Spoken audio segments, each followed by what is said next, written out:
Hi, everybody. Welcome back to Culturama. This is the third Saturday of Culturama, and we're here with Alexis Fancher.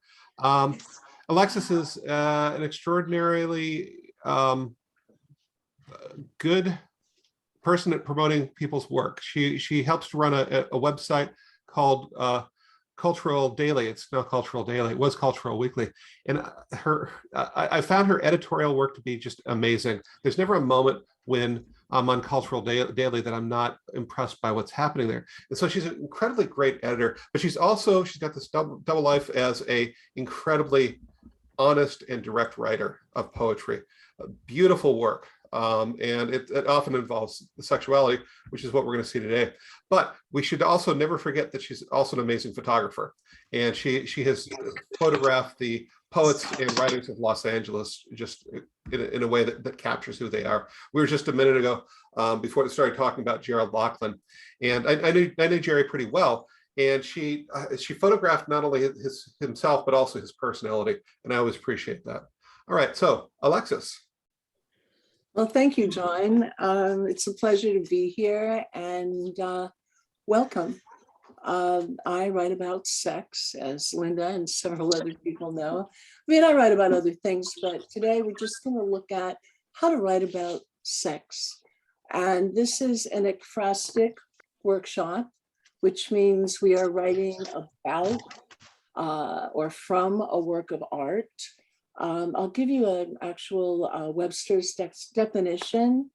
Ekphrastic poetry has come to be defined as poems written about works of art. However, in ancient Greece, the term ekphrasis was applied to the skill of describing a thing with vivid detail. One of the earliest examples of ekphrasis can be found in Homer's epic poem, the Iliad. It means description in Greek, ekphrastic does. An ekphrastic poem is a vivid description of a scene, or more commonly, a work of art. Through the imaginative act of narrating and reflecting on the action of a painting or sculpture or photograph, the poet may amplify and expand its meaning. So today I'm going to talk about how I got into this, and then we're going to look at three of my poems, and all three are ekphrastic poems, and how I got there and how I found my way in to the poem. When I was dating back in the last century, I met a very cute guy at a party. We got on well. He was articulate, well-dressed, good-looking. So I gave him my card.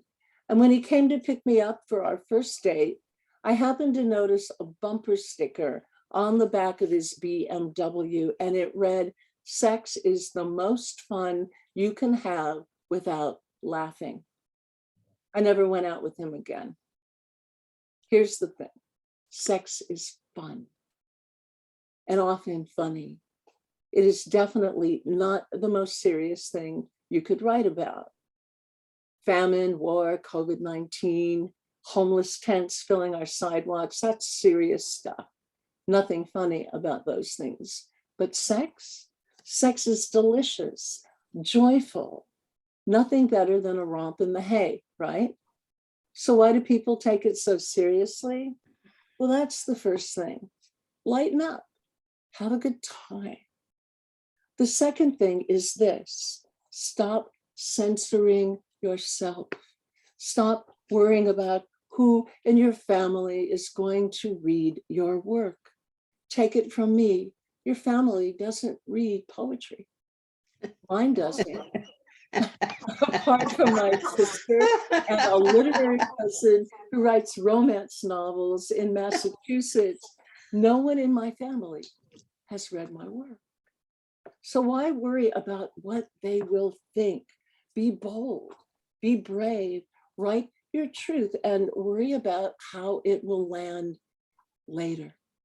I mean, the worst case scenario, it's a really brilliant poem, and you know, you can use a phony name, you can write under a pseudonym, but me, I like to own my own truth. Okay. I don't know, in my life, maybe I got lucky. I had parents who were very liberal, very open, had a huge library, and they would say anything you can reach on the library shelves, you can read. And so I found a stepladder and started reading Harold Robbins and James Baldwin and Virginia Woolf and just the sexiest, most delicious, boldest works that I could. And they really informed who I became as a poet. All right. As for how to write about sex, I think it came naturally for me. Like most of you, I have a good memory. I have a good imagination. And I think both of these are very helpful in writing about sex. Here's the thing. Ask yourself, how would I write and what would I write about if there were no roadblocks and no limits? That's how I'd like you to write today. I've chosen 3 of my ekphrastic poems to illustrate 3 ways of writing sex in a poem or a poem about sex. I found that ekphrastic poems lend themselves very well to writing sex poems. You have the set, the backdrop, you add the action, the characters, or if the characters already exist in the work of art, how can you make them part of the poem? Okay, let's take a look.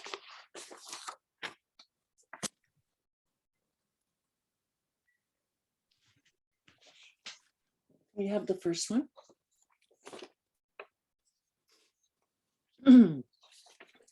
This first painting is one of my favorites. It's painted by the great artist Leonora Carrington. The painting is called Self-Portrait in of the Dawn Horse. I like to begin by focusing on the painting or the photograph. See how it draws me in. Are there people in the work of art? Who are they? Are there animals? Are there objects? Are they symbols? What do they mean? In my ekphrastic poem, Hyena, which was recently published in the Pedestal magazine, I inserted myself into the painting as Leonora's lover. So it is also a persona poem, i.e. written in another's voice. Hyena begins with an epigraph by the artist, which gives the reader a clue as to the poem's essence. So now I have the setting and the characters. If you're like me, the subject of the poem is quite often sex. I've imagined a love affair between Leonora and the unnamed woman who narrates and is the speaker in this poem. It is she who describes the scene in very sexual terms. The camel toe made by the white jodhpur pants in the very first lines sets the tone. Bring the painting into the story and the story into the painting. Let them inform each other. And at the end, bring the poem full circle. In this case, Leonora points out a large smudge to the viewer's bottom left. Leonora uses its presence as a warning, full circle, and with a strong image or a few lines of dialogue. And here's my poem to this painting, and I've called it Hyena. And the epigraph, which starts the poem, is, in response to Leonora Carrington's self-portrait in Of the Dawn Horse, 1937, quote, I'm like a hyena. I get into garbage cans. I have an insatiable curiosity. Leonora Carrington. That camel toe beckons from her white jodhpur pants like an invitation, but of course it's not. Instead, she extends her hand to the hyena's toothy mouth, sits in the blue chair, the color of its eyes. Out the window, a galloping white mare, forest bound. You're that horse, Leonora says. I've set you free. And she, the hyena, she sighs. She paints herself as hermaphrodite, her elongated clit, that trio of dugs hanging from her belly. Today, when she reaches for me, I see who's coming, dark and cunning, like her avatar, so unlike yesterday when we lay together in the high grass, the thin September light, straw yellow, her face shading mine. You're ravishing, I said. She did not believe me. I stroked the wild hair from her forehead, planted kisses on her pulsing throat, tugged those white pants down past her hips. Mercurial, intent on pleasure, how can I not adore her? I opened like a filleted animal. Don't play me, Leonora warns when I gush over the horse delight in how she portrays me. See that smudge, lower left? She points to a smear at the painting's edge where a figure once lived. I decided I didn't like her anymore. It could have been you.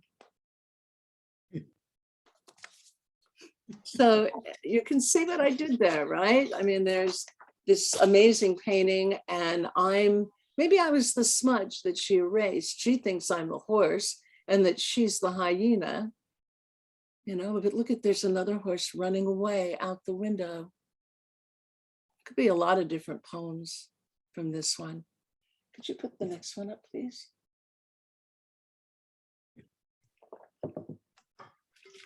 No, the one before that.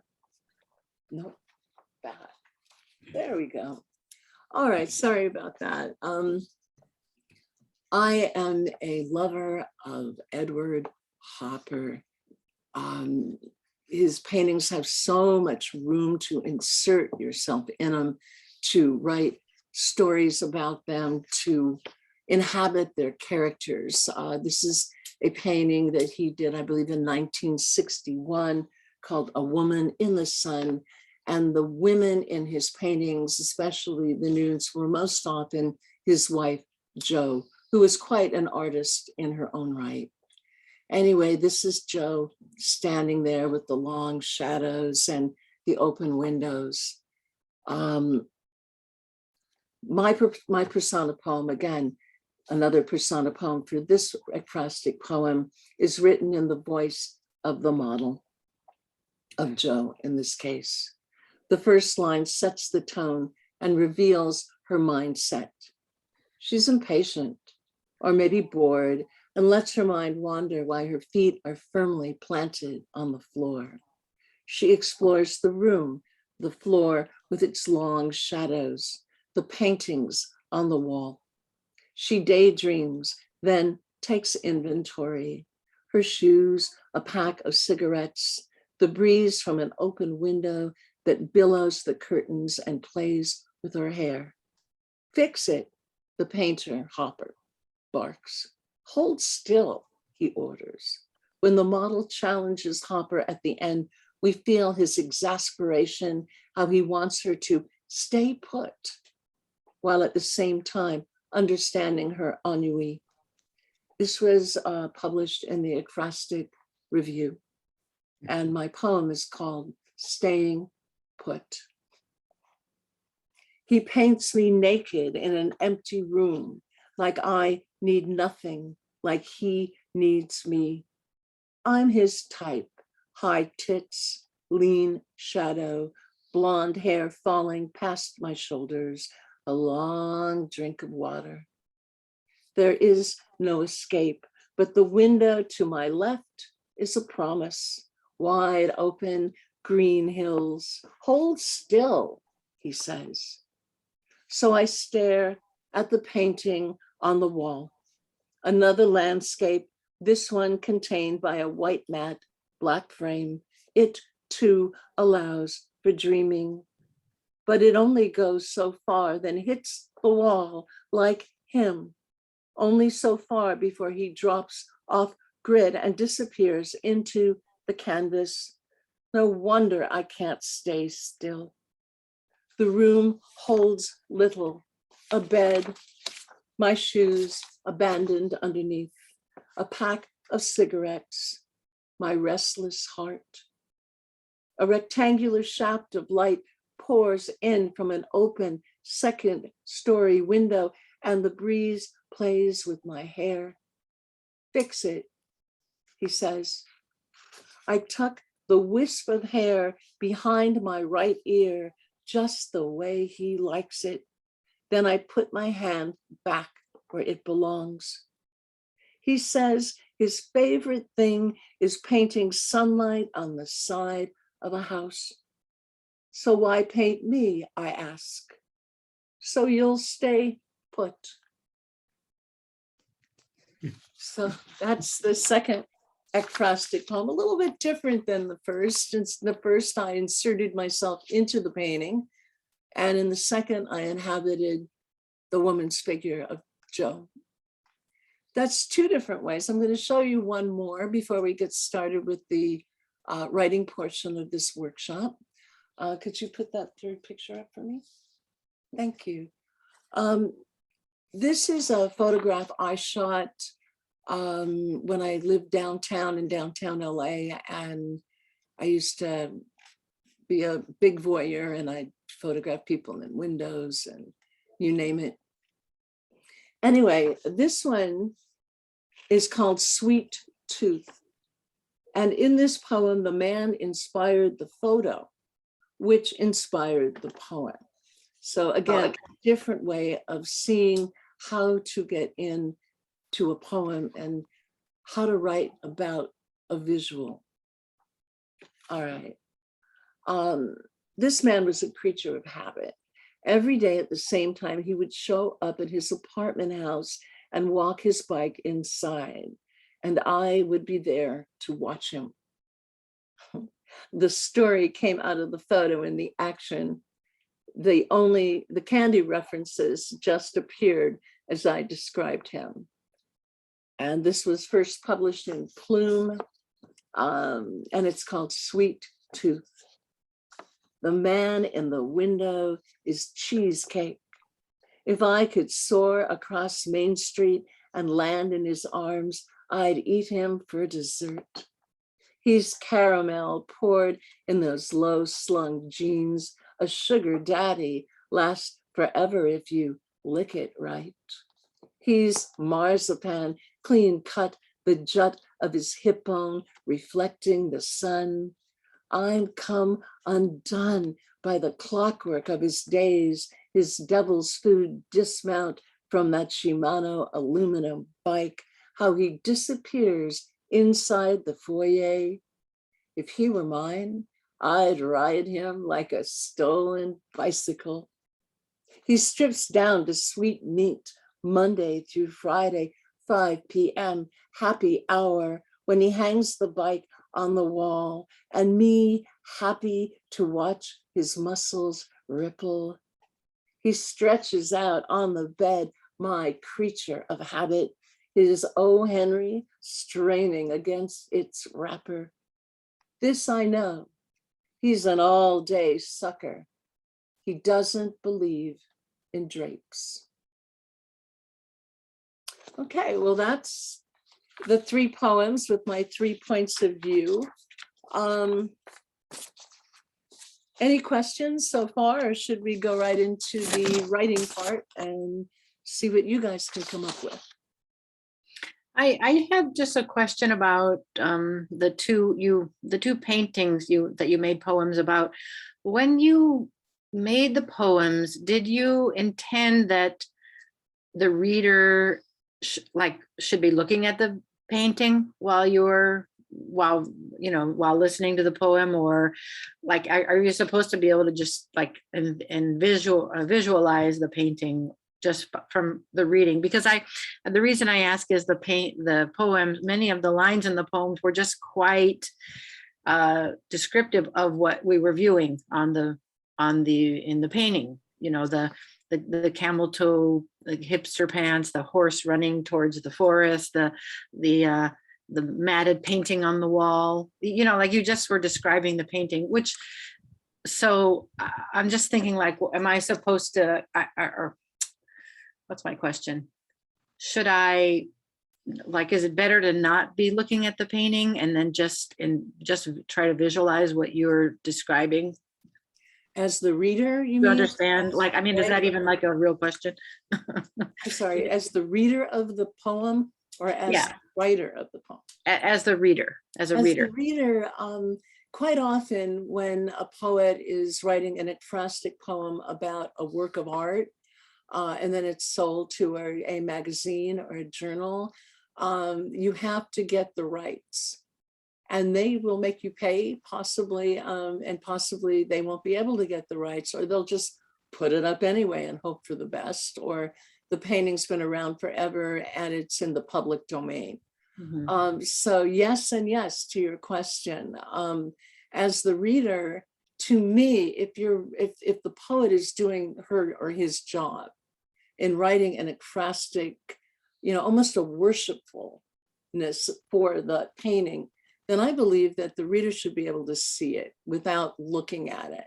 Mhm. On the other hand, it's kind of cool to be able to look at that and go, oh yeah, I see that smudge, and oh, look at that. Or maybe the poet points out something that you really hadn't seen or considered. Mhm. So I think it goes both ways. And as a poet, of course, you need to look at what you're writing about. Mhm. Of Or course. maybe you just have it in your head. Mhm. Does that answer that? Yeah, yeah. Thank you. Thank you. Thank you. What was that?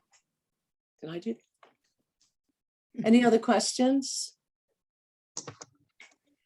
Okay. We're going to put up 3 sets of 2 photos. You can go to the next one for me. And I'm going to give you, what are we looking at time-wise? I'm going to give you about 20 minutes.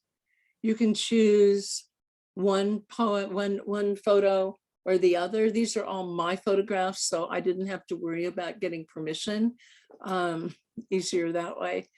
And the one on the left, of course, is 10 minutes. All right, 10 minutes to write about these first 2. Write a poem about that sexy girl in that very sexy apron, or my friend Connie stripping off his shirt, and see what you get. And we'll be back in 10 minutes. And I'd love to have you read your poems. Okay, any questions? Okay, have fun. See you in 10.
Well, that was 10 minutes. So if you'd like to have another minute or two to wind it up, and then we'll be asking for brave souls to read their poems.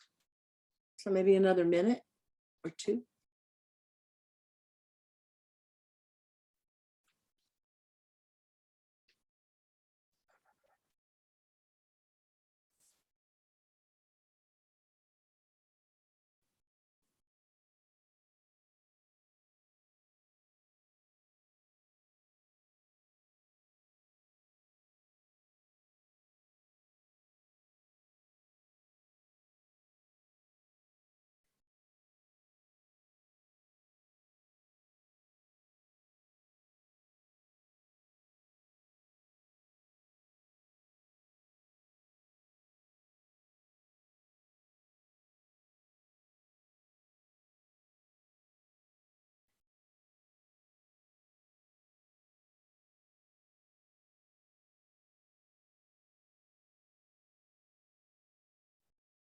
Should we be? Are we winding it up? Can I see the other people in the chat? There we go. Thank you. Okay. Who would like to read their poem? Linda Hogan. Yay. You know, I didn't think I would even read, Alexis, because I felt so intimidated when I was hearing your poems, and I'm not even sure I quite get this whole concept of ekphrastic poetry, but that's why I'm just gonna jump in. Excellent. And so I chose to write about the picture of the woman. I want that ass, he said, his Cheeto orange fingers all but reaching to pinch and squeeze it, to untie the flimsy string, push the black aside to push his way in, bend her over, take her from behind, his breath leaving beer smell in her hair.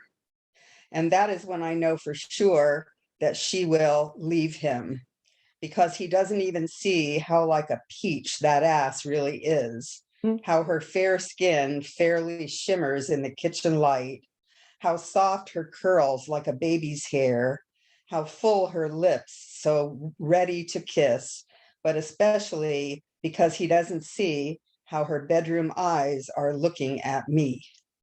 Whoa. Excellent. Excellent. I love the, you know, you're describing the photograph. You're describing it beautifully. And then you add the turn. He does not know that she will leave him. And then, you know, so I'm going, okay. And I'm listening. And then you bring yourself in at the end with, you know, she's looking at me. I thought that's really good. Really nice. Yeah. Not bad for a first attempt, I guess. Not bad at all. Not bad at all. Thank you. Who else would like to? Stephanie, hi. Yeah, Alexis, it's so great to see you. Gosh, I did the same picture, but I did something kind of different. So I thought I'd follow up on Linda so we could see kind of two different ways of thinking about this. So this is the sex I have never had, but Jocelyn will. Jocelyn is that girl with the apron, femme, gold star lesbian. She's gotten more ass than a toilet seat, to quote my daughter, who is bi, but who marries a man. But Jocelyn doesn't do men ever. And as a result, she's wearing that apron in a kind of leather girl irony, mocking, lovely titted domesticity aimed at you or me. It's a fun Donna Reed reference or a British baking show fucking finale, but for girls only. That lipstick pout says, if you're a boy, too bad. But if you're not, let's bend together over that sink and see what we can cook up. Stir, then whisk, then fold. Yes. Oh, don't stop. God. That was wonderful. For those of you who are uninitiated, a gold star lesbian is a woman who has never had sex with a man. just more useless information. Wow, that was great. You really put yourself in there and you really explored the photographs such that if I were to read your poem or listen to your poem, and very much as Linda did too, I would get a really good sense of what that photograph was conveying. I would see that photograph for myself. That was excellent. Really good. All right, who else? Brave, brave souls. I'll Oh, read what please, I wrote. Chris. I mean, it's got no fancy Nina, go ahead, language. and then Chris. Thank you. I just wrote it as I saw it. So, what a sexy woman.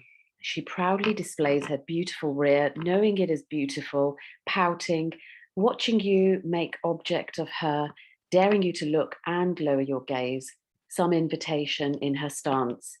Yes, I'm standing by the sink in the kitchen, she says, but I'm also mocking the kitchen, as I have no plans to cook or wash unless there is something in particular you would like me to do, for I only have one thing on my mind, and now you only have one thing on your mind too. That's Oh, it. wow. That is so good. You just tied that apron up perfectly, you know? Thank you. Oh, these are great, you guys. Um, I should all try right, because I think David and then Chris. All right, David, go ahead. Daniel, you mean? Oh, Daniel, sorry. Yeah. I know I should put my Okay. glasses on. It would be better for us. So. I figure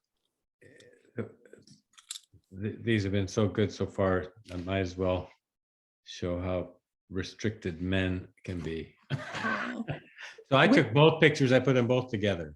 oh She wow. calls him without words, a look, perfectly pursed lips. He strips, muscles moving, her hand on the sink chrome waiting, twisting nipples out from the dark apron, ready to be released, which he carried blindly without forgetting, making his next move ever more delicious.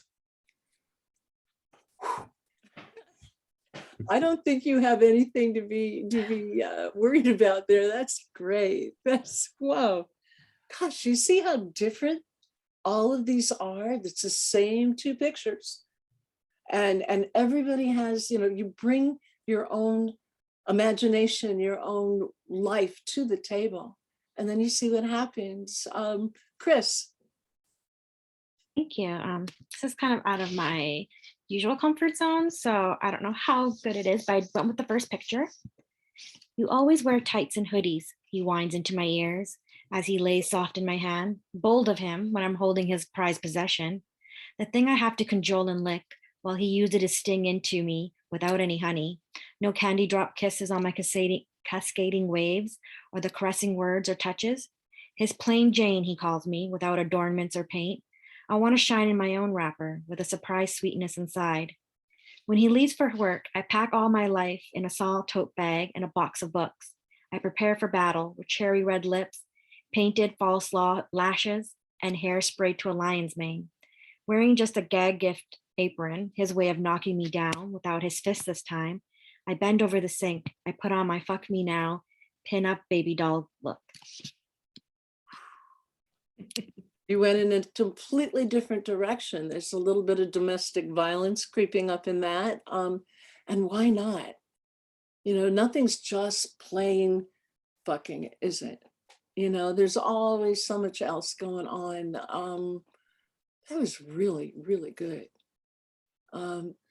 Anyone else? Yes. Phone Viv? Is that? It's Viviana. My phone's Vivian. Hi. Sorry. Yeah, hi. No, I'm enjoying this. Okay, this is a quickie. I named it Buck, okay? And it's the black and white picture photo. Who are you under that polo? Imagination frees me to connect the dots. Antlers hidden in the virgin white. The holes on your shirt, free of buttons, opens my mind. I follow the dots. Nipples, navel, Levi snap, belt loops. The dots lead to the hidden dark wilderness in your pants. Ooh. I hold your antlers for stability as we go for a ride. That's it. Ride 'em cowboy. Woo! That's really good. Yeehaw. All right. Okay. Anyone else want to read theirs for this round? Suzanne or Cindy? Susan, then Cindy. Yes, and no, let Cindy goes first because she had her hand up before me. Yay, Go ahead. Cindy. Go, Cindy. I'll go, Cindy. Okay, I did the woman, and I come hither stare. I don't think so. No, no. I said no. Lovely moony hams, but I like the beefsteak. No, no. Sure, luscious strawberry lips are alluring. I said no, no, but I like a chiseled manly face with plum lips and prickly chin hair. But those tits, I can't imagine that. Maybe marshmallows? No, no, nothing to compare. That stare, I guess I'm curious. Yes, yes, come here. I like the rhyme, the internal rhymes and the way, the rhythm of that. Excellent. It's kind of like sex. Yeah, just my own opinion. But Susan, did you want to go next? So I came in a little late, and maybe that's how I missed that ekphrastic poetry is poetry that is defined as a poem written about works of art. So I didn't know that when I came in. So I think it's very interesting that we're all taking these pictures and coming up with so many different things. All right, so I wrote about the woman. The sink full of dirty dishes said nothing when she turned on the hot water and plugged the drain. The squirt of slippery soap set her mind to stirring as she slipped her slick hands into the yellow gloves. Her brow became damp as she sponged each plate free of its dross, scalding water rinsing it to a dripping shine. Back went her head, sweat running down her neck between her breasts. The yellow gloves turned to black lace when she heard his key turning in the lock. Stepping out of knickers, her black apron concealed the front parts, while the back parts, porcelain and spherical, part just enough for her fiery red curled invitation to be clear. Who knew sex could be washing dishes, and how sexy that could be in the water and the sensuality of the gloves? Really nice. Really nice. Anyone else want to read for these two? Oh, Lavinia, sorry. Lavina? It's Lavina. Lavina. Hi. I call this On the Job. Her working name is Leisha, and men like to speak it. Leisha, bring me. Leisha, can I? Leisha, would you please? She's been told her pale pink buttocks are supreme. She is 19, her every bit of flesh still firm. The men are not so well preserved. And yet she loves their naked adoration. She says, wouldn't you like a shake, a split? She pouts, then licks her crimson lips. Men reach to tug the boat free of her apron. She smacks a hand as it tries to dip beneath her cheeks to touch what they want most. She's sure they dream of her. They wallow in their beds with lust.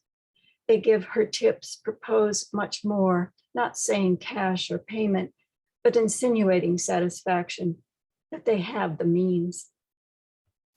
That's as far as I got. That is wonderful. I mean, look at this gorgeousness. I mean, every one of you has read something completely different, which I find exciting. Shall we go on to the next two photographs? Are you ready? Por favor, maestro. All right, these photographs have two people in them. Again, they're mine.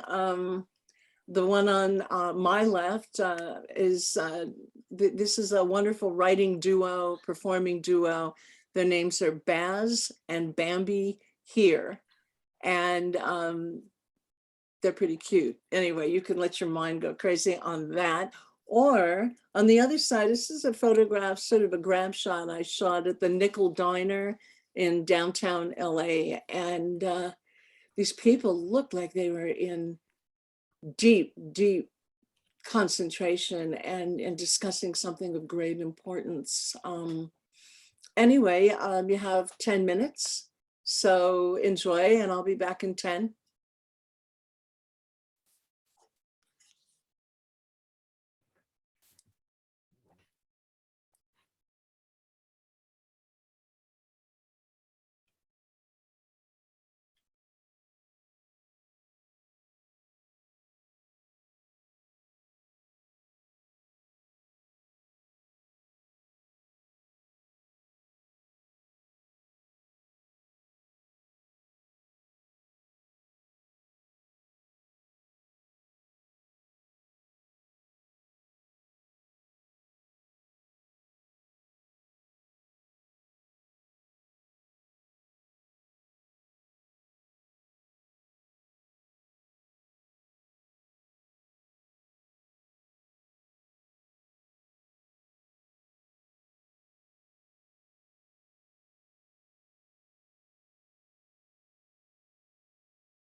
that is 10 minutes. Does anyone need more time? Okay. Let's give you another minute or so, and then we'll see what we got.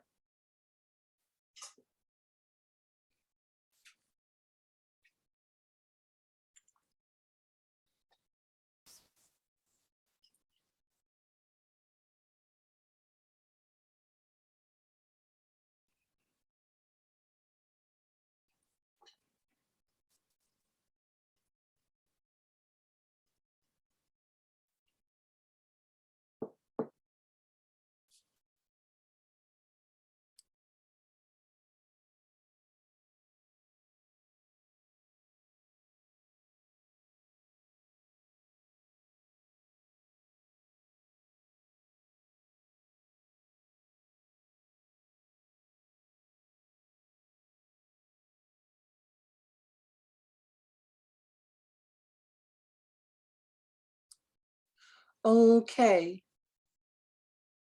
Who would like to read their poem? No one? Linda? Go ahead. I can't hear them.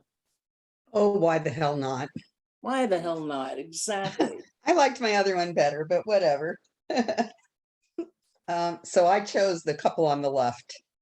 Brave. I like my picture better, he says. Ironic because no picture is of just him.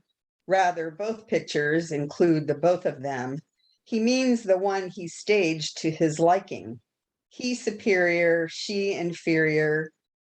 His skin all but bare, her skin barely there. His come hither eyes, friendly smile, while she can hardly bring herself to wave, and her smile is fake. His athletic form, almost but not quite sitting on her, which made all of his muscles to tighten, while her back hurts, holding the unnatural pose on the floor, one booted leg hoisted in the air. Yes, he staged this photo, and she knows why, highlighting his beauty, downplaying hers, so that he will be the one getting the attention of their boyfriends on Tinder. That's very funny. And I like the way you really describe what was going on in the picture very even-handedly, but there was a bit of bias there and it came through, which is how you see it. There's the photo and then there's how you see it and interpret it. So yeah, very, very nice. Thank you. Who else would like to? Nathan, how about you? Sure. I Thank chose you. the couple on the right picture in black and white. They sat in two-tone, color drained from their faces. It's okay, she says, slowly sliding her fingers along the glass. We'll call a doctor and he'll give you the pill thing and it'll be fine but what if it isn't? He replied, tearing up for a bowl of ripe bananas. He slumped over limply and slid his cheeks into her waiting arms. Then we'll make the most of it, she said. Together, she smiled. Wow. That's wow. That's, I looked at that picture and I would have gone in that same direction, like saying something like, I'm pregnant, or I have an STD, or I'm sorry to tell you this, but I prefer women, or, it just has that kind of setup and the conflict. That's really nice. I like how you did that with dialogue, Thank you. Nice. Very nice. Anyone else want to read there? Cindy, go ahead, and then Chris. I did the couple on the floor.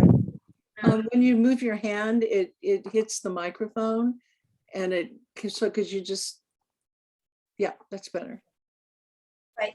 The ad said BDSM. My heart quickened in anticipation. When we texted, he said not to worry. He'd bring all the toys. Just have battery size D. Oh, that's scary. That's a sex toy that huge. A knock on the door, and this blonde god appeared, stripping down to his black silk undies. He said in a rough voice, "Get on the floor. Now bark like a dog and do it now." I got the giggles and couldn't comply. So he spanked me harder, and I couldn't remember our safe word. I raised my hand. This just wasn't sexy. Whatever, BDSM. Nice. Funny. Nice. Chris, were you next? Sure. I chose the black and white picture. First date jitters. We matched on Tinder a few days ago. Flirty text spiced with fantasy. The stranger fucked me sideways stories that will remain in the realm of make-believe. She sachets over in looking 95% like all her profile pics. We knock back shots, then settle with ice water rimmed with a lime wedge and craft beer. We scan one another. Her tits are like dreams I've had. Ass is a bit flat, but oh, those long wrap around me legs. Dries, then wets my mouth again. She excuses herself to use the restroom. I adjust my pants, trying to remain cool, but thinking of the words I need to say to open her up once we reach the car. I don't notice she sits down, but I feel her foot caress dance, nudging up my leg, settling inches from my crotch. Leaning in, but looking away from me, she whispers, "My panties were so wet, so I took them off." She leans back in her chair, eyebrows raised. Shit, can I meet her play? As far as I got. Oh, don't stop. That was great. Do not stop at all. Wow. That got me hot. Beautiful. I love how you put yourself into it, and became one with the action and one with the photo. Very nice. Anyone else before we go to our third? And oh, please, Viv, go ahead. You need to unmute yourself. It's okay. Here we go. He covers his ears as she describes in intimate detail the sex she had with her lover. He can't deny his hard cock under the table. He wants her to stop, but he wants to know. He leans down and tries to focus his mind on the salt on the table. Never mind the wound, the cock in the mouth, the multiple orgasms, the truth. He's glad for the noise surrounding them. No one hears their drama. They plan their next sex play date. Then they go home to fuck. That's it. Fascinating. Fascinating. You created a whole scenario out of those two people, excellent. Really excellent. Thank you. Yeah. Shall we go to the last two pictures? Maestro?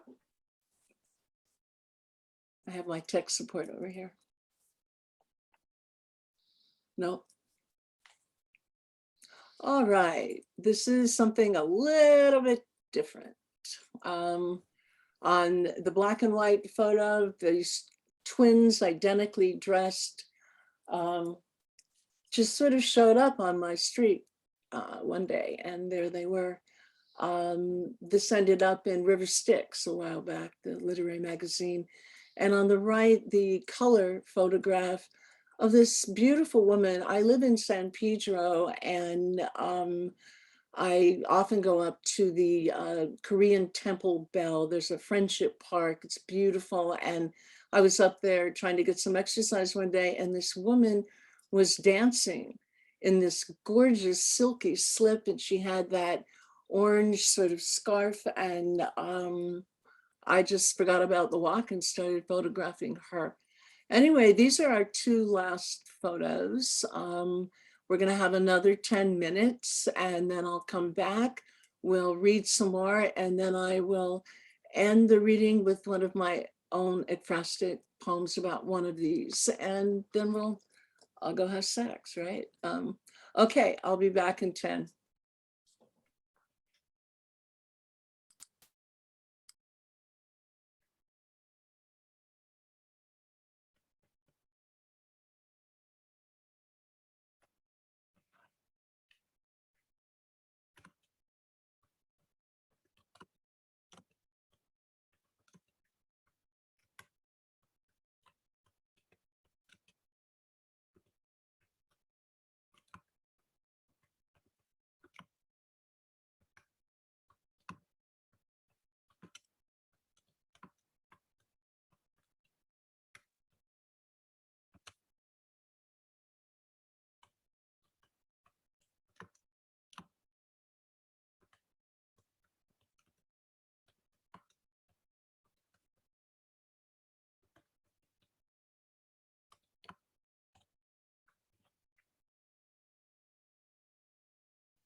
Hi, another 2 minutes and we'll meet to read our work.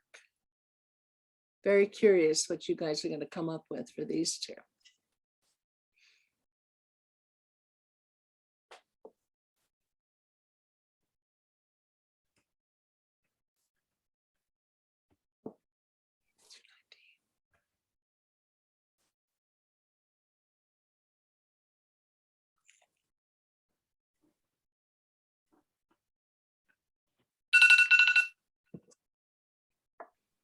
Okay, 1 more minute, wind it up. We should be ready to go.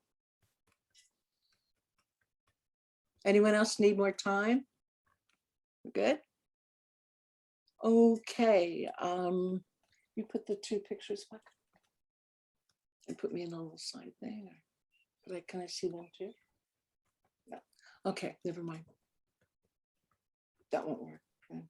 Okay, sorry, little technical glitch here. When I put these 2 photos up, looking at the woman with the scarf, I said to my tech support, my husband here, I said, you know, I would be a voyeur in that picture. And he said, I would be the wind, which I thought was just great. All right, who would like to read? Nina? Yeah, I thank you. I responded to that picture, the one with the woman and the red scarf. I am seed, fertile, ready, red-blooded like you. I invoke you, pull you toward my sphere, my hair, antenna. I prepare myself for you, our earthy coming together. My hips will figure of 8 you. Let us hide nothing. Let the world watch. That's it. Don't toss that away. That was wonderful. Thank you. That was sensual, and you just wove this. It's beautiful. Linda, you wanted to read? Sure. Before he left, Daniel said he was sorry he was going to miss the orgasm. So I figured, you know, let's go for it. There you go. My kind of girl. I photographed the twins from my window, me, a 79-year-old voyeur, drawn to their youth and beauty, slim sylphs in their matching black mini dresses, just high cut and low cut enough to show the ivory expanses of neckline and thigh. And oh, those narrow waists, and oh, those slim hips, and oh, the cascades of Rapunzel-like hair. Was I ever that beautiful, I wonder, sitting at my window with my pudgy belly and bum hip and hair going gray, okay, but does it also have to thin like this? Ugh. But then I look closer at the photo and I notice that the twins don't look happy. Eyes, made up eyes narrowed, jaws resolute, and lips turned down. And I decide to never again dismiss the softness of my tissue paper skin and the good hip that can still wrap around yours and the mouth that whispers the dirty words you love as we come. That was great. That was great how you took it from looking outside and then moved it in. There's a gorgeous turn in that, you know? Wow, you guys are really far better than you think you are at this, you know? Bravo. Thank you. Who else would like to read?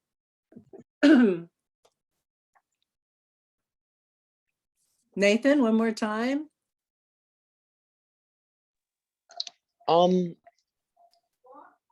right. I chose the photo on the left side in black and white. They leaned close together to keep conversation audible amongst the sounding heartbeat of LA around them, and to keep conversation audible only amongst them. Do you think we'll be safe?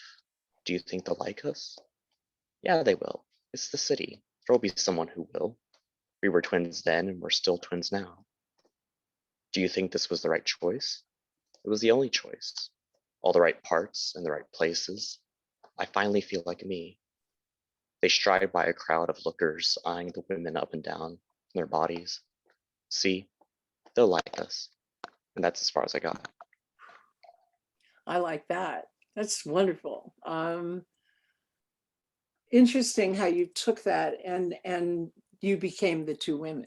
You know, you said it from their point of view, which is a wonderful way to get into a process, is just to become something within the photograph or the painting. Anyone else would like to read?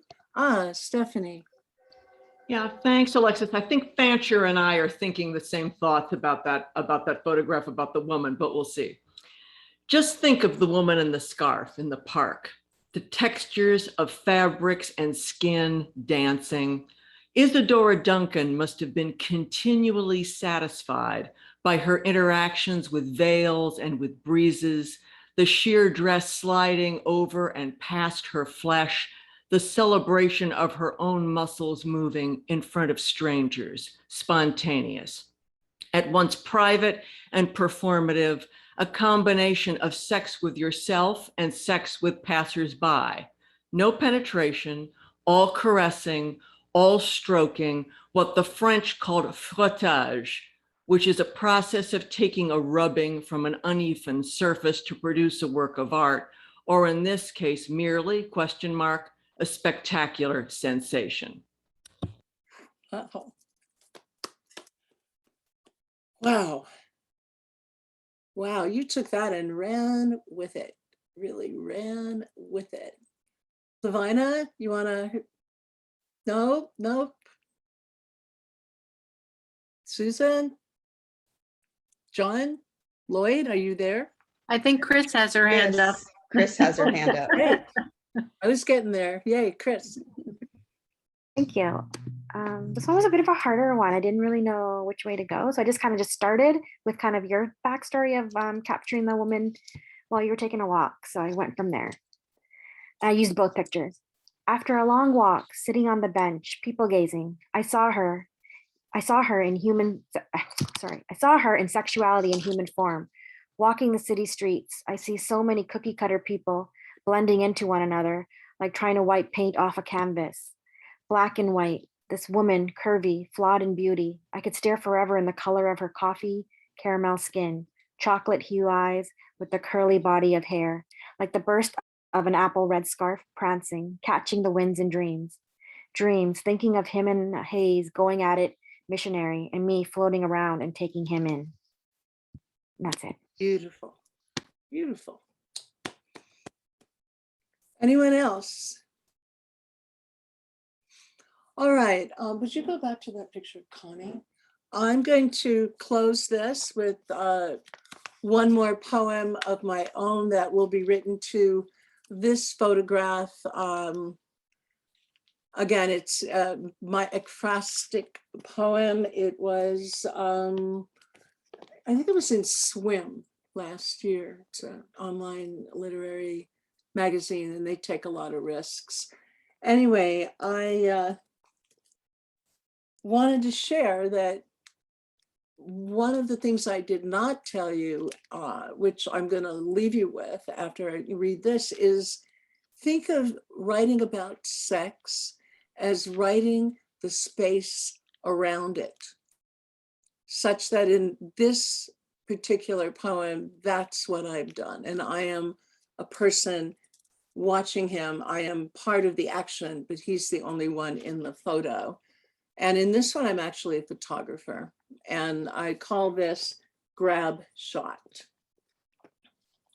You Ferrari, baby. You Lotus Elan, you dream man, smooth moves, always some sleek bitch on your arm, and me side kicking, just afterthought.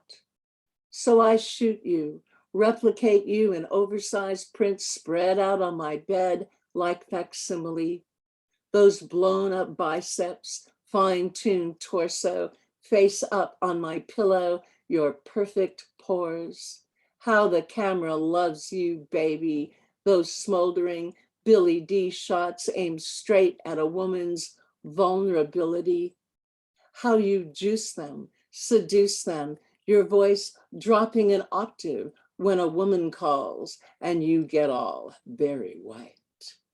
You've kept up the upkeep, changed the oil, sleek, toned, you Alpha and Romeo, baby, you candy apple, you metal fleck. The wind buffs glitter all around you. That night at my studio, after one too many Hennessy, we stand toe to toe and I turn my lips to yours, ask, why not me? You grab my ass with two hands, squeeze and shrug. Baby ain't got no back. And I flash to that chorus line of slow-eyed beauties you've bedded, each one bottom heavy, riper than I could ever be. As if derriere was the measure of a woman. Let's get back to work, you say. I flick on the lights. Oh, baby, you shimmer, you gleam. Stand up, I tell you. Pull the shirt above your head. Now you can't see me for real. You who can't see lust for forest, for trees. You who wouldn't know love if it bit you on the ass. That's it. That's the workshop. And thank you for coming. Any questions? Anything I can answer before we take off? Oh, good. You can all write sex poems now. Really good ones, right? Well, thank you so much, John. Thank you so much. Did you want to close it out? Yeah. If you want to hear really great sex poems, come back tonight at 5. Alexis is going to be doing a reading, and I always love her work. Now I want to make a program note. It says it's 2 hours long. She's not going to be reading for 2 straight hours. That's just to give us time afterwards to chat if we like. So I think that has intimidated people. It's like, oh my God, 2 hours of poetry. No. You probably... no, 30 minutes and then we'll open it up. Yeah. Yeah, that's great. That's perfect. All right. Well, thank you all, and I'll see you a little bit later. Thank you. Thank you, Alexis. That was just a fabulous class. My God.